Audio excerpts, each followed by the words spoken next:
Hello, in this episode, we'll get a quick introduction to the vision and especially introducing the convolutional neural network. So going back to the autoencoder, what we do is that we have an input and then shrink the dimension in the bottleneck and then have a decoder that expands and replicates the model. And it could be actually an image. And what we used to do was that flatten this to 784 pixels and then send it through. You don't necessarily actually have to do this. This 28 by 28 pixel panel can be actually directly feed in. And that's what we'll discuss today. But before we do this, let's just show and repeat what we have seen briefly before. So the MNIST handwritten digits, for example, come in 28 by 28 pixels, like here. So for example, the shape 8 is here. In fact, it does not only have 28 by 28 data, but it also came with additional, the 3 of them, which has the red, green, and blue, the RGB colors. And each, depending on how red they are, ranges from 0 to 255. It's an 8-bit of 2 to the power of 8. Okay? So you can imagine that in the old days where previously we have done flatten it and then send it to the neural networks like this. So typically we have this dimension to be 28 times 28, which is 784, and feed into the neural network and so forth. Okay, and given that neural networks likes to operate between -1 and 1, so we can rescale that 255, 0 to 255 values divided by this, and have it like this, and we get the results like this. Fine. One thing that to notice is that the VAE in the bottleneck actually tries to assume it's a unimodal, in fact, a standard normal distribution at the very core. But what if the real data actually has a bimodal distribution or something like this? Then approximating it with unimodal is probably not the best thing to do. And that's why we had something like the GAN introduced. And you can see that the generator, as we go training, initially the digits are not really recognized and really poor quality images are regenerated. But as you get trained, it goes better and better, like this, isn't it? There's an improved version of it where you don't actually have to flatten the data and what's called a DCGAN. Okay? And what this is here, it's like a filter, so it's a 28 by 28 pixel image. We scan it through like a camera filter, like a smaller pane of this network, and scan here, and then shift it, and then scan here, and shift it, and scan here, just like this. You rescan it a little bit overlapping, but go march on and scan the 28 by 28 pixel like this. And each time we do this, we're basically focusing here on an area and then map it here to something to call a feature map. So the convolutional neural network is like a camera filter, if you. Okay, so what does that do? It basically generates what we call a feature map. So you can actually have scans for different kinds of convolutional filters. For example, if here's a dog image, it can be sent through multiple of filters and like this. So overlapping scanning through the scanning, it can generate different kinds of and emphasizing among this picture, emphasizing on different aspects of this picture. For example, here's a filter that does this, and then it pictures sort of like the outline here, and here it holds the dark negative side of it, and so forth. And then these can be combined to basically get more processing down the road to actually get the dog image or some essential features of the dog image.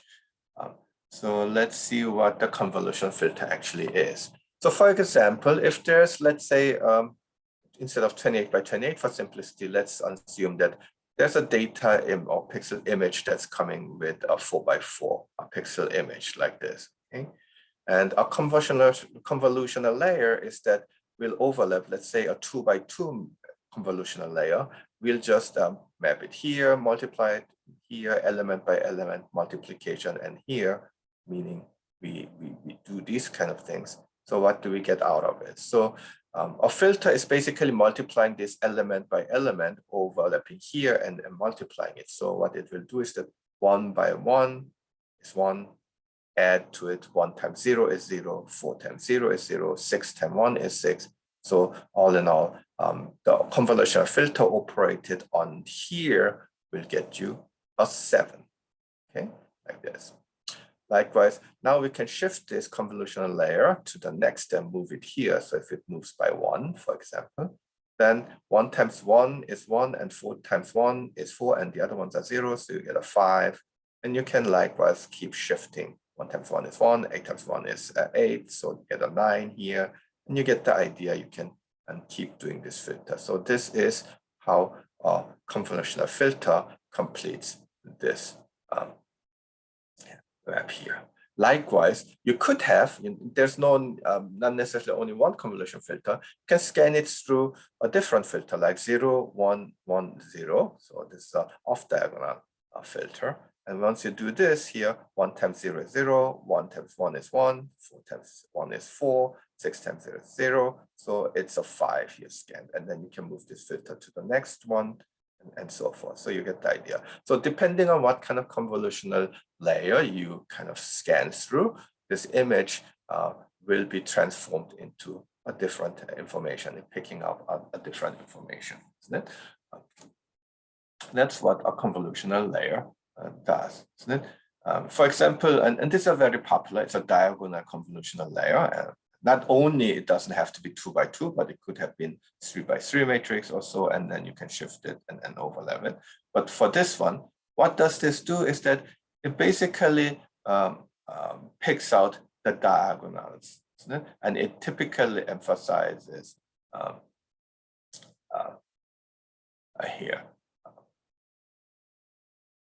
what's in the diagonal, isn't it? And basically the off-diagonal elements are kind of suppressed. So this operation leads to the largest value when the input matches the filter, isn't it? There's another very popular layer, typically after the convolutional layer and skin, and then we get this kind of resulting matrix. Typically what also operation people do is that they do sort of a pooling, and it can be maximum, mean, or different things. But if that is a mean pooling, then you get the average of this. So you can do 2 by 2, and what is the mean here? It's 3, and then put the pooling layer here. It typically doesn't stagger, it just disjointly. If you have a pooling layer here, then the next one is actually here disjointly. So here the average is 4, and then here the average is 8, and here the average is 3. So this is what we call a mean pooling. What this does is that it basically picks sort of a representing these 4 pixels into a 1 pixel through the mean. You could, of course, could have picked the largest. Like here it's the 6, the max pooling, and 30, and so forth. So depending on your choice, you could have chosen a different pooling layer, and it will do the job. So what does this really mean is that if there is a 20 by 20 pixels, so suppose that there are 20 different convolutional filters and different sort of filtering mechanism, it will pick out sort of these things by the convolutional filter, and then basically it basically picks out sort of like some silhouette of the two, isn't it? Depending on what type of field it is. Some filters may not work well for this, so it kind of dark. And then further processing down the road removes these kind of blur dark shadows along it. And the mean pooling, what the mean pooling here does is, you can see it, these are fine kind of pixel images. It basically makes it a coarse image, but it sort of retains the essential, which is the 2 shape. And synthesizing these resulting will be good. And of course, some of the filters fail to capture any feature and turn out to be dark, but that will be just discarded, putting away to see. So this is sort of how the combination of convolution and pooling filters kind of captures what is the essence of tool, that when we see with our eyes, when we see and recognize this tool, what do we mean by this? It sort of captures the silhouette. And so this is typically nice, useful for vision, but these days it's also being used for time series analysis, and some of the financial data are being scanned through this convolutional and pooling layers.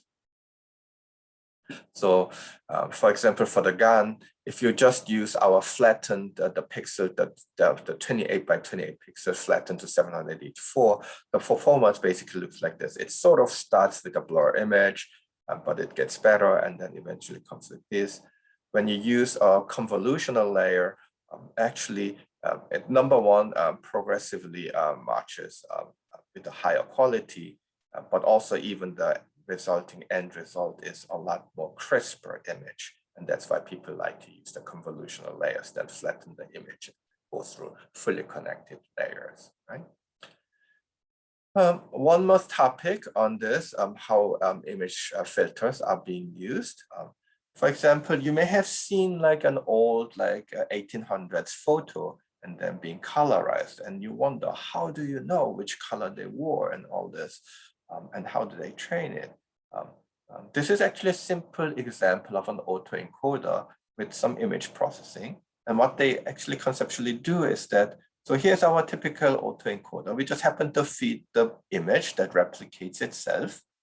But we do one trick, which is we feed the black and white image version of it in the input, and then we try to replicate as and target is a color version of its image. And if we keep training, what it will do is that it will kind of train the weights such that it will find the appropriate color to do this. And here is some end result. So this is the actual raw image, so with the color and all this.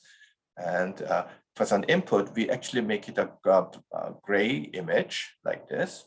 We feed it as an input, and then give this as the target. And once we train the autoencoder output, what it will give is that, well, not perfect, but sort of gives a colorized version of the image. And this is yet another very simple application of autoencoders in image processing. So this was just a brief overview of how vision works, and what convolutional layers and pooling layers does, and so what they do. Okay? Thank you for watching this episode.